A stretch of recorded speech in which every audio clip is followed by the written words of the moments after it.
कल मैं अपनी शॉप से आ रही थी, तब देवू फ़ोन किया कि माँ कुछ लेकर आना मेरे लिए खाने के लिए। शाम का समय था, तो हम लोग शाम को ही आ जाते हैं अपने शॉप से।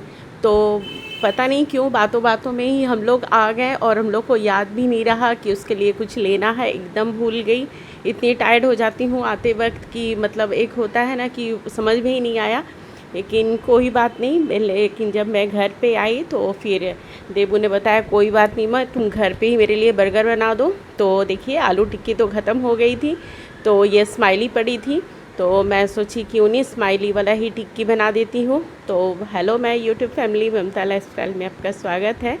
तो ये देखिए मैं टिक्की के जगह स्माइली मैं फ्राई कर ली थी, और ये मैं 6 पीस का बना रही थी। और ये काफ़ी सॉफ्ट था, एकदम फ्रेश था हमारा पाव। तो इसी से मैं बना ले रही थी आज बर्गर।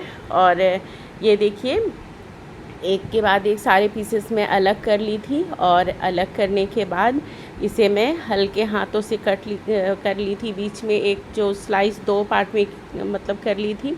काफ़ी सॉफ्ट थी, इसलिए बहुत ही आराम से इसे काटना है। तो ये देखिए मैं काट ली थी, और मुझे लगा कि देबू को थोड़ा गुस्सा आएगा, लेकिन वो ना सच बोलिए बहुत ही समझदार है बेटा।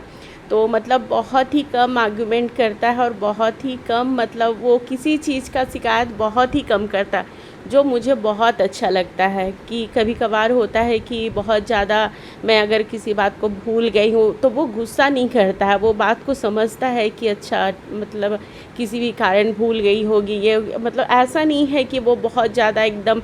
एक होता है ना बहुत बच्चे गुस्से कर लेते कि फिर उसके बाद कुछ नहीं खाना है, मुझे छोड़ दो, नहीं खाना है तुम खा लो। ये सब वो कभी नहीं मतलब कभी नहीं बोलता, जो मुझे सबसे अच्छा लगता है उसका ये बात। तो चलिए उसके बाद मैं एकदम फ्रेश पनीर भी ले ली थी, और पनीर को मैं क्यूब में कट कर ली थी। एक एक स्लाइस ही मुझे देना था, छोटे पीसेस में नहीं की थी इसलिए। और ये 6 पीस मैं क्यूब में ही कट कर ली थी। और ये देखिए, और उसके बाद मैं ये सारे में नमक छिड़क दे रही, चूँकि फीका फीका नहीं लगे जब मुंह पे बाइट आए तो। और हल्का सा लाल मिर्च का पाउडर, बस यही दे देना था। और ये देखिए इससे भी अच्छा मैं तो इसी तरह ही मतलब जब भी मैं इस तरह का कुछ बनाती हूँ, एक स्लाइस तो मैं खा ही लेती हूँ, बहुत ही अच्छा लगता है कच्चा पनीर इस टाइप का। और थोड़ा सा अगर इस पे आप जीरा पाउडर भी छिड़क दे तो फिर कोई बात ही नहीं है। तो उसके साथ ही मैं देखिए ये खीरा को पतला पतला स्लाइस कर ली थी। थोड़ा मोटा स्लाइस करने से क्या होता है ना कि वो स्लिप कर जाता है, ये भी करता है, लेकिन फिर भी पतला रहे तो बहुत ज़्यादा अच्छा है।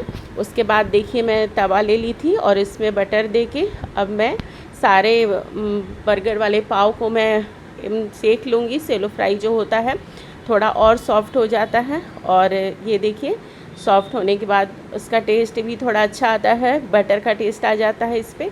तो ऐसे करके मैं सारे पाव को मैं अच्छे से सेलो फ्राई कर ली थी। और उसके बाद ये देखिए बहुत ही आराम से इसे हल्का सेलो फ्राई कर लेना है। और ये सारा पाव मेरा हो गया सेलो फ्राई। और उसके बाद में देखिए नेक्स्ट मैं दिखा रही हूँ। अच्छा, और मुझे और भी पाव ये करना था, फ्राई करना था, वो 2 पीस ही हुआ था। तो ऐसे करके मैं सारे को ही देखिए फिर से मैं ले ली थी। 6 पीस का सेट था, मैं खुद भी भूल जाती हूँ। तो वो 2 पीस मैंने पहले कर ली थी फ्राई, और उसके बाद 2 पीस उसके बाद। अब देखिए आगे असेंबल करने की बारी। तो इस पे जब लगाना है तो ये ध्यान रखना है कि इसका बेस कौन सा है और टॉप कौन सा है। बहुत बार मिस्टेक हो जाता है कि किस पे क्या लगाना है, वो थोड़ा कन्फ्यूज़न हो जाता है। तो ये देखिए सारे स्लाइस ही लगा ली थी। उसके बाद सॉस में सारे में ही मैं सॉस दे दी थी, टॉप पे और बेस पे दोनों पे।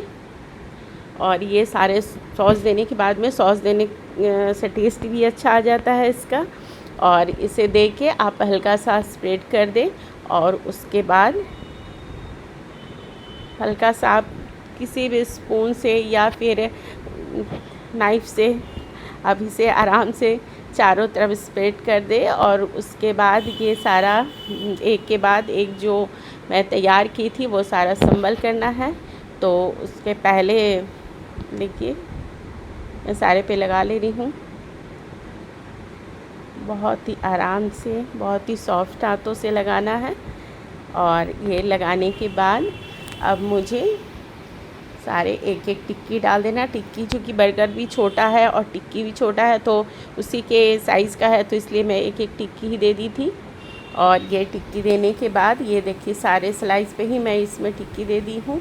और अगर एक्स्ट्रा है तो एक्स्ट्रा भी आप रख सकते हैं साइड से और एज ए स्नैक्स खाने के लिए। और उसके बाद देखिए मैं दो ये खीरे का स्लाइस दो ले ली थी एक बर्गर पे, तो इसे भी मुझे लगा देना है सारे पे। और उसके बाद मैं लगा दूंगी ये जो हमारा टिक्की है, पनीर वाली टिक्की। और पनीर ना वो फ्राई करने पे थोड़ा हार्ड हो जाता है, तो मेरे घर पे किसी को वो हार्ड वाला पनीर पसंद नहीं है, इसलिए मैं कच्चा पनीर ही ऐसे स्लाइस करके ये करती हूँ। मैं सब्ज़ी वगैरह भी बनाती हूँ तो फ्राई नहीं करती हूँ, और फ्राई करने पे ना थोड़ा हार्ड टाइप का हो जाता है, इसलिए नहीं करती हूँ फ्राई। और उसके बाद मैं चाट मसाला दे दी थी, थोड़ा थोड़ा स्प्रिंकल कर दी हूँ चाट मसाला, तो कि खाने में थोड़ा चटपटा अच्छा लगे खाने में। और ये देखिए सारे पे मैं डाल दी हूँ आराम से। और उसके बाद मैं मेयोनीज़, ये मेयोनीज़ मुझे बहुत ज़्यादा पसंद है। किसी भी चीज़ पे अगर मेयोनीज़ मुझे मिल जाए तो मैं तो मतलब नहीं भी खाना रहता है तो मैं अगर बताऊँ कि हाँ मेयोनीज़ है तो मैं खा लेती हूँ। ख़ासकर रोल वगैरह में मुझे अच्छा लगता है। सॉस की जगह में मुझे मेयोनीज़ ही थोड़ा ज़्यादा पसंद है। और मैं चलिए थोड़ा बच्चा वाला जो थोड़ा चटपट चटोरी टाइप का होता है वो मुझे अच्छा लगता है थोड़ा। और ये देखिए उसके बाद इसे भी मैं सारा अच्छे से स्प्रेड करके अब देखिए मैं बर्गर के ऊपर मैं वो लगा दे रही हूँ। एक एक करके इसी तरह सारा मुझे लगा देना है। और शाम का समय हो गया था और देवू बेचारा आके वो बार बार देख रहा था कि कब बनेगा, क्योंकि हम लोग भी आते हैं शॉप से ना तो हम लोगों को भी भूख लग जाती है, तो हम लोग सोचते हैं कि कुछ हल्का फुल्का खा ले। लेकिन कोई बात नहीं, आज देवू के बहाने हम लोग भी थोड़ा हेवी ही खा ले रहे हैं। और ये दो खाने के बाद तो बस हम लोग तो रात का मतलब डिनर लिए ही नहीं थे, हेवी हो गया था थोड़ा, मतलब ये लगभग शाम को 7 बज ही गया था। तो इसके बाद हम लोगों ने कुछ नहीं खाया और देबू का भी बहुत ही उसको मतलब पसंद आया। और ये देखिए फाइनल टच टूथपिक, क्योंकि ये बर्गर वाले ऐसे ही देते हैं ना जो बाज़ार से लाते हैं, तो मैं थोड़ा पूरा एकदम उसी टच में उसे मैं दी थी लेकर। और वो बहुत ही अच्छे से इंजॉय किया देबू ने भी, और हम लोगों को भी अच्छा लगा खा के। और उसके साथ आप अगर चाहे तो शाम को चाय ले सकते हैं, ग्रीन टी ले सकते हैं, और कुछ भी सॉस के साथ भी आप इसे इंजॉय कर सकते हैं। तो ये देखिए इसी तरह सारे टिक्के हमारे बर्गर तैयार हो गए हैं। और प्लीज़ अगर मेरा चैनल आपको अच्छा लगता होगा तो please like subscribe and share ज़रूर से ज़रूर कीजिए। और ये देखिए फाइनल हमारा हो गया।